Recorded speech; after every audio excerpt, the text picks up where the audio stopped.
President Trump has just executed a deceptive strategy against Iran. Sun Tzu's Art of War, China, calls it the way of false and true, meaning make the opponent see what exists as non-existent and what does not exist as existent. On June 21, 2025, President Trump said he'd strike Iran in 2 weeks, but launched the attack just 2 hours later.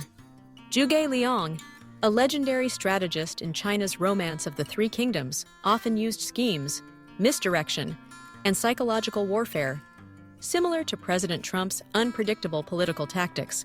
1. The empty city strategy, pretending to be weak to make the opponent suspicious. The strategist Zhuge Liang of Shu opened the city gates wide, with only a few people sweeping and playing music. In reality, his forces were very weak. But the enemy general Sima Yi suspected a trap and retreated without attacking. This is a classic deception tactic, no real attack, just a skillfully executed psychological ploy. Very similar to President Trump's strategy of saying one thing to make the opponent guess wildly. 2. Strategic timing, borrowing the east wind at Red Cliffs. In the famous Battle of Red Cliffs, Zhuge Liang predicted when the wind would change direction and used that moment to launch a fire attack on Cao Cao's fleet. Before that, he pretended to be distracted, delayed time, and kept the plan secret. This reflects President Trump's approach, publicly delaying, then acting quickly and decisively when the time is right. President Donald Trump's 2 weeks strategy in the Iran conflict is a tactic to control time, create confusion, or reduce resistance. This tactic is not new. Napoleon used speed and misinformation to defeat all of Europe. Moshe Dayan, the legendary Israeli general, led shock attacks that unexpectedly changed the course of the war. 3. An extremely famous military story demonstrating the genius of King Quang Trung, Nguyen Huê, Vietnam, in organization and strategy. The story is as follows. When preparing for the rapid campaign to the north to fight the Qing army during the Tet Kee Dao, 1789, King Quang Trung knew that if the troops marched too fast, the soldiers would be exhausted before engaging in battle. Therefore, he applied a very clever organizational method. Every 3 soldiers formed a group. 2 would carry, and 1 would lie on a hammock to rest. They took turns.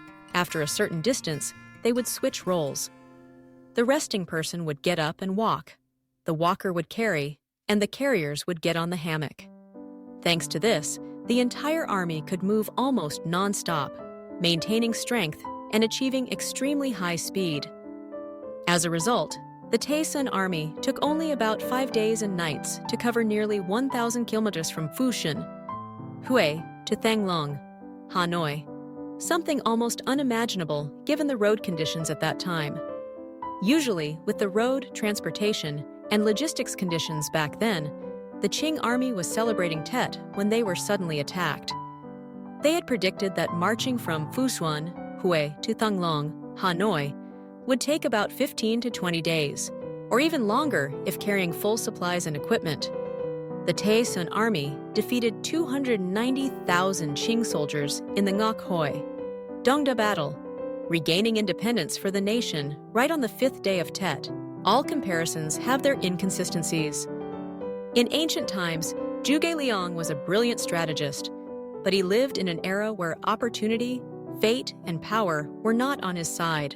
Today, President Donald Trump also faces many obstacles, but he and King Quang Trung have something that Jia Cat-lung never had: the will of the people, more than 80 million votes, a team of brilliant minds in the government. And President Donald Trump has an advantage no one else has, being the leader of the most powerful nation on earth. Conclusion. On June 21, 2025, President Trump said he'd strike Iran in 2 weeks, but launched the attack just 2 hours later. The U.S. government's information control was also very well coordinated. Immediately after President Trump announced the 2-week timeline, Press Secretary Caroline also announced this news at a White House press conference, spreading the news worldwide. The world was caught off guard. Along with the B-2 and F-35 stealth aircraft with advanced technology, Iran only realized it when the bombs fell. Different eras, same strategy. Deceive with words, attack at the right moment, control the mind. And President Trump will control the battlefield. Despite facing fierce opposition from jealous forces combined with America's enemies, when President Trump succeeds completely, his victory will not only reshape America, but also potentially usher in a new era of global progress.